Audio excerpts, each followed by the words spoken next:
So a couple of days ago in Riverside, California, a nursing home had to be evacuated because the staff, the CNA staff, did not show up to work.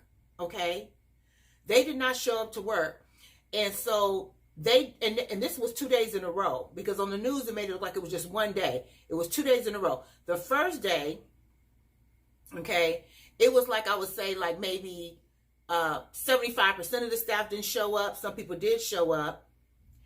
And what they did is they called the county and they said, look, we need help over here. And the county sent them some help on that day.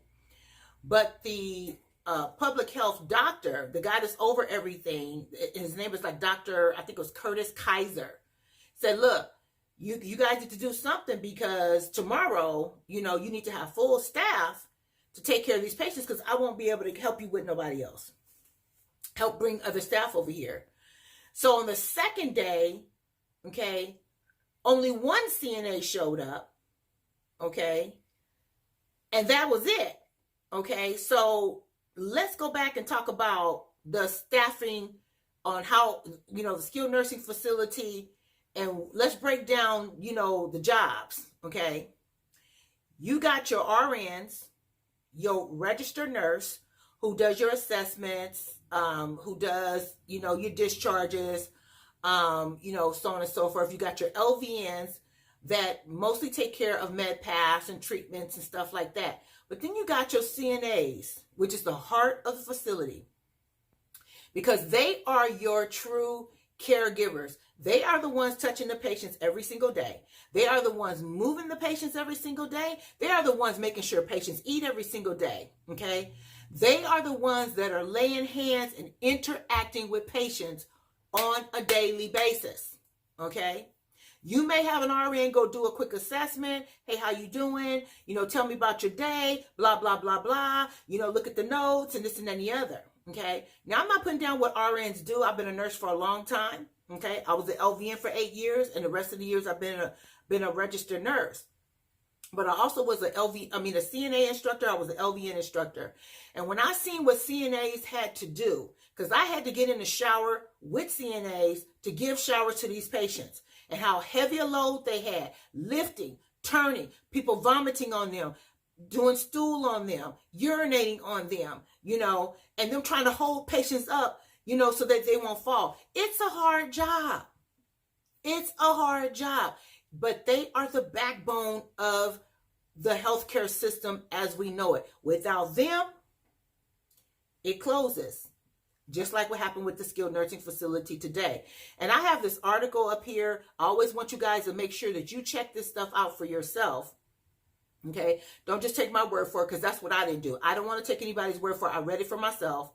Go to my Facebook page. There's a video where they're talking about this information on the video. The people from Riverside County, they're talking about it on the video about what happened here. But I just want to get you guys' opinions of, what should we do?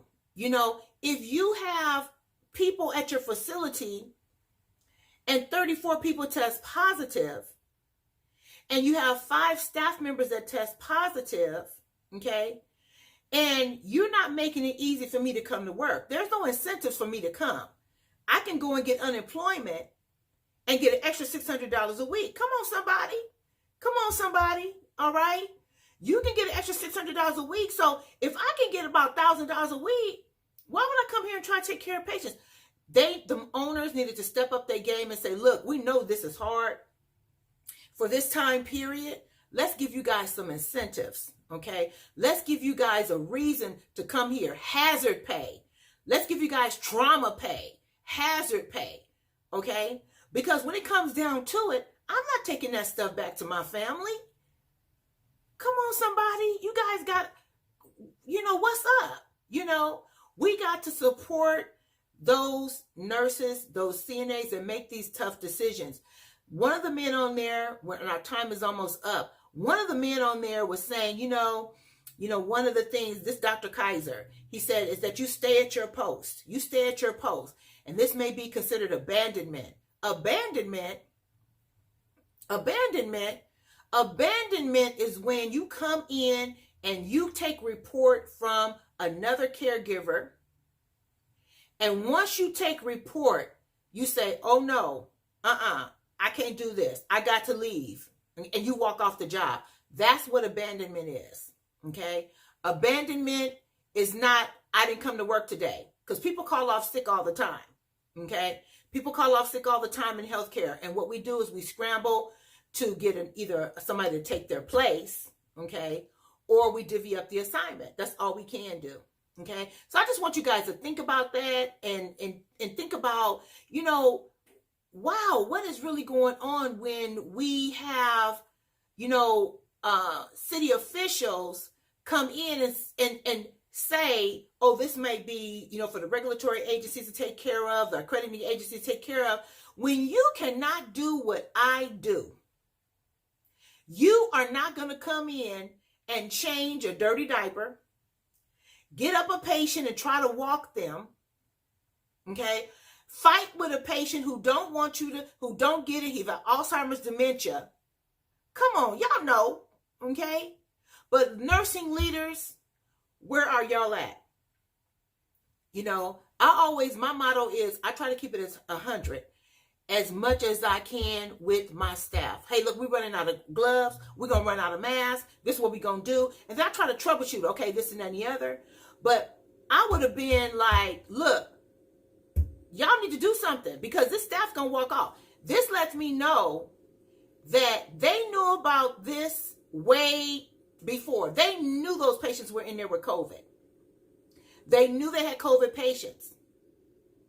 Now, at the end of the conversation, the man was on there saying, if you're a nurse, if you're a nurse practitioner, if you're a CNA, if you're this, if you're that, you know, we need you. Get on this line. Get on, you know, we're going to pay you. We're going to do. No, what you should have done was pay them.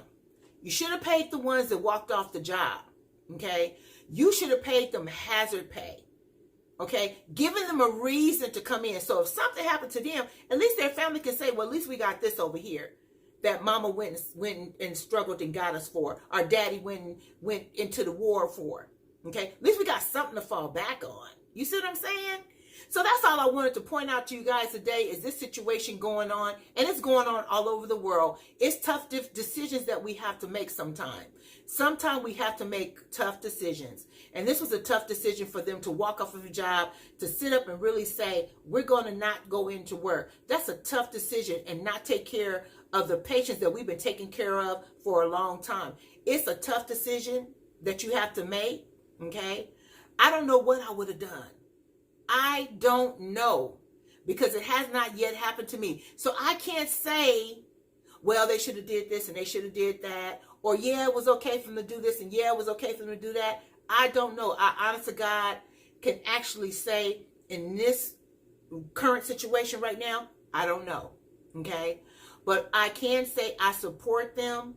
I support the leaders because I am a leader myself in these tough decisions that we're going through with this horrible, horrible disease plight that we find ourselves in. You guys stay blessed and stay safe, and I'll get back with you later. Okay? Bye-bye.